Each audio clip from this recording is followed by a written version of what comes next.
Hi everyone, in today's video I'll show you guys how you can delete your Changelly account. Well, it's quite easy. First of all, open the application, make sure that you are logged into your account, and from here you can tap on this icon right here, and from here tap on your email address. After doing that, here you can see three-dot bar, tap on it.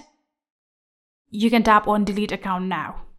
After tapping on it, tap on delete one more time, and here you'll have to confirm your password. So you'll have to type down your password of your account.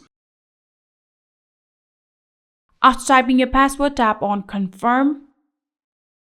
And then for the verification, tap on I am human. And just like this, here you can see your account has successfully been deleted. Tap on OK and we are back on the home page. And that is it. I hope this video was helpful to you guys. If it was, please do not forget to hit that subscribe button and like our video. Thank you so much for watching. See you in the next.